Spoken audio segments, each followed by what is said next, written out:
Olha que interessante, sobre esse assunto nós recebemos uma pergunta que vem lá de Cuiabá. É da Luna Santos, ela quer saber o seguinte: em termos de urbanismo sustentável, que normalmente vai um pouco contra os interesses privados, não haveria um conflito entre o governo e as empresas sobre qual modelo aplicar, podendo gerar uma certa ineficiência? Uau! Podia repetir a Vamos pergunta? repetir a pergunta. Em termos de urbanismo sustentável, que normalmente vai um pouco contra os interesses privados, não haveria um conflito entre o governo e as empresas sobre qual modelo aplicar, podendo gerar uma certa ineficiência? Como ela chama? Ela chama Luna Santos, de Cuiabá. Luna Santos, de Cuiabá. Olha, pergunta ótima. Essa leitura urbana, eu não vejo esse conflito que você está apontando, porque, primeiro, a sustentabilidade de um desenvolvimento urbano está exatamente na capacidade da sustentabilidade econômica, que é capacidade de geração de emprego, capacidade de modificar a estrutura de renda e essa renda ser reaplicada numa sustentabilidade econômica que reflete numa sustentabilidade social e aí uma sustentabilidade ambiental. A lógica nasce no econômico e o econômico, ao se manifestar no tecido urbano, promove uma reorganização do espaço. O conflito está na inadequação do poder público de entender essa dinâmica e a estrutura legal do plano diretor, lei de uso e ocupação do solo, está defasada dessa velocidade econômica que o mercado privado traz, não é?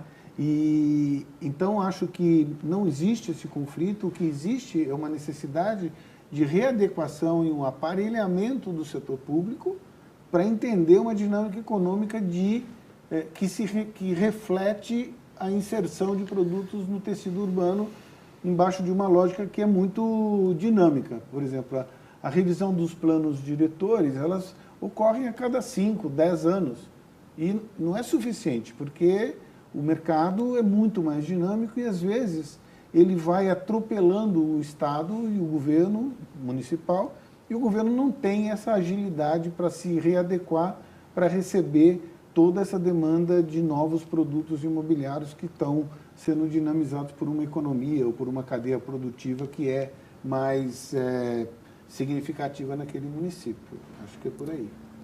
Só se eu puder complementar, eu acho que, até pegando um gancho que o Mário falou, a gente tem a questão da PPP, acho que talvez o drama da PPP foi que, quando ela surgiu, parecia que ia ser a panaceia que ia resolver todos os problemas de infraestrutura no Brasil. E, na verdade, ela é realmente os projetos são complexos, os estudos que são feitos são bem compreensivos, eles envolvem uma série de questões de expertises para elaborar esses projetos. Mas eu acho que também a questão, até a pergunta é muito interessante, porque ela passa pelo grau de maturidade que a gente busca, que o Mário bem colocou. A questão do grau de maturidade é ver uma parceria público-privada pelo que ela é, uma parceria. Então, evidentemente que o privado ele tem que entender quais são as suas competências e até onde ele pode ir, e o público tem que fazer o mesmo exercício. Eu acho que esse é um instrumento que vai ser cada vez mais utilizado. A gente já tem 10 anos de PPP, mas a gente ainda está num período de maturação dessa PPP, né? E aí eu acho até interessante que tem uma economista que escreveu um livro interessante, que é a Mariana Mazzucato, que falando de PPPs, ela fala de um negócio que eu acho que é muito importante mesmo da gente analisar. As parcerias público-privadas têm que ser vistas de uma forma de parar de olhar como se fosse uma relação parasitária para uma relação simbiótica. Quer dizer, que elas vão na relação entre elas, os dois vão ganhar. E é isso que a gente busca, quer dizer, eu acho que é isso que os projetos de PPP devem almejar. Eu acho que na parte urbana, eu acho que isso é um exemplo muito claro. Né? Você não concorda que, na verdade, com a PPP, abriu-se mais diálogo entre o governo e setor privado. Claro. Quer dizer, começou a ser um diálogo para tentar entender. Então, conflitos não estão havendo, porque todo o pessoal que está envolvido da parte do governo, da administração pública, são gestores muito mais interessados, mais capacitados.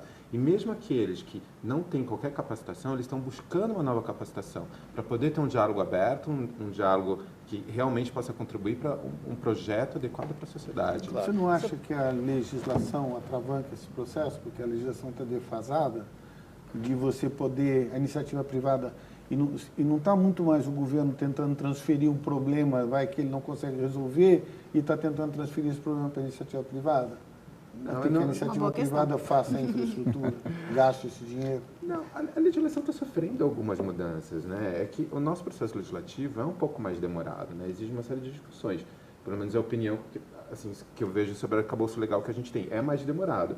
Mas a gente está vendo o processo sofrendo alterações até muito mais rápidas do que a gente já teve no passado.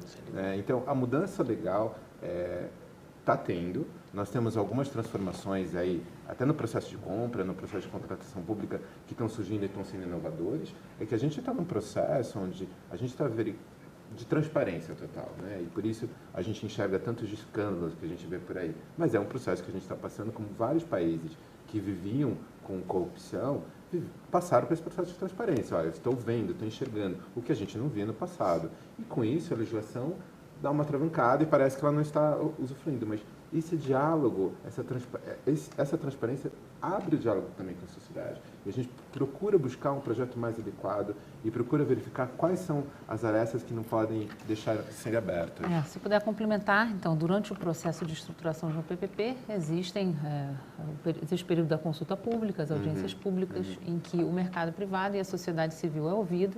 Então, esse conflito eu acho que sempre existe na fase de estruturação entre o público e o privado, né? Dentro do governo e entre as diferentes partes da sociedade.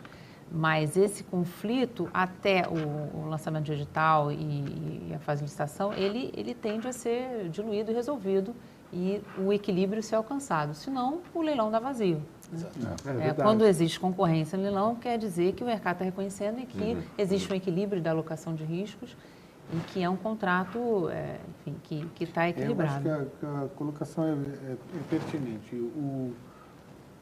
Vamos dizer, o desequilíbrio se manifesta numa PPP que dá vazio. Não foram atendidas as duas participações. Não foi equacionado, né? O conflito não foi equacionado. A colocação da Maria Eduarda é justamente isso. Quer dizer, você iniciar uma parceria público-privada a partir de uma relação contratual, ela é extremamente negativa. O que existe é uma relação de entendimento com o setor privado, daquilo que é o equilíbrio entre o interesse público, a necessidade administrativa e aquilo que é a percepção do mercado em relação a risco e aquilo que é a participação do setor privado que ele tem para contribuir. Eu acho que o que foi colocado aí pela aluna é porque no ambiente da cidade, no ambiente urbano, é muito complexa a questão da convivência do espaço público do direito privado, né? Porque você tem uma característica da exploração imobiliária, da tendência mas tudo depende de um contrato bem feito. Quer dizer, nada passa por um contrato bem feito, né? Quer dizer, na própria definição da legislação que se colocou, a gente tem visto que os planos diretores municipais, eles sofrem continuamente aperfeições. E esses aperfeiçoamentos faz com que o próprio legislador, quando ele aprova um plano diretor, ele está submetido às pressões imobiliárias, está submetido a uma série de pressões, mas ele tem a visão da cidade como um todo. Quando você faz um contrato de concessão urbana ou de PPP, o que for, você tem que trazer essa flexibilidade que a própria administrador tem. Quando ele passa de um plano para um outro, ele foi atrás daquilo que a sociedade está pedindo. Você não pode ficar refém ao contrato. Daí que hoje há regras para você ajustar esses contratos de longo prazo. Sem o que você não poderia, você ficaria preso numa camisa de força, num contrato rígido, sem perceber que a sociedade está pedindo inovações, modernizações. Né? A dificuldade é acompanhar essa dinâmica. Mas esta eu acho que é o aprendizado que acho que todo o conjunto, seja parte legal, parte técnica, vai evoluir. E a gente vê, desculpa, só complementar, na parte de legislação, a PPP ela tem 10 anos, né, a lei de PPP. E você vê, a gente percebeu que ela, com o diálogo com a sociedade, algumas alterações importantes foram implementadas, né? Por exemplo, a questão do aporte público na fase de investimento, porque isso era um dos problemas que os projetos enfrentavam, porque você só consegue ter a contraprestação do poder público a partir do momento que o serviço é disponível. isso gerava um período grande de investimento sem nenhum tipo de aporte. Possibilidade de receita. E isso foi um diálogo que foi introduzido na lei. Hoje está na lei a possibilidade de aporte. Para viabilizar os projetos de mobilidade urbana, Exatamente. basicamente, que são muito caros. Né? Exatamente. Exatamente. Outro que também, necessita acho de que aporte. outra evolução percebeu-se aí para o lado público, que os municípios, principalmente, pelo nível de endividamento que existia na lei, eles quase que inviabilizava os municípios fazerem as PPPs. E o que aconteceu foi aumentar esse nível para que isso fosse viabilizado. Quer dizer, o diálogo que a gente percebeu durante esses 10 anos ocorreu e algumas alterações foram introduzidas. Eu acho que isso é interessante, é um ponto positivo da lei. Mas só ressaltando de novo o que a Maria Eduarda falou, e ela falou com muita propriedade, porque eu acabei esquecendo. Na verdade, a gente está falando que o privado e o governo estão abrindo diálogo. Na verdade, não, tem um terceiro aí, a sociedade também participa. Então, esse momento de consulta pública, audiência pública, não é restrito ao setor privado, ao investidor.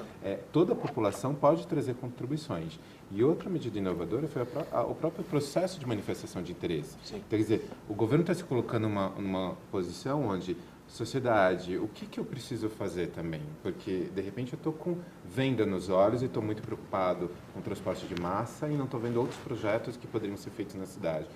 E o processo de manifestação de interesse trouxe isso, novos projetos. Muito bem.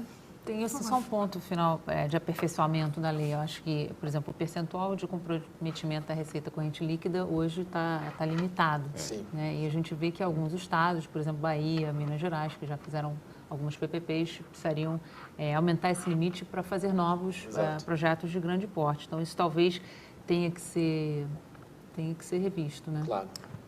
Esse ponto é um ponto importante. Eu até acho que nós corremos atrás do rabo, né? Porque nós tínhamos 1%, fomos para 3%, vamos 5%, não estamos contentes com os 5%.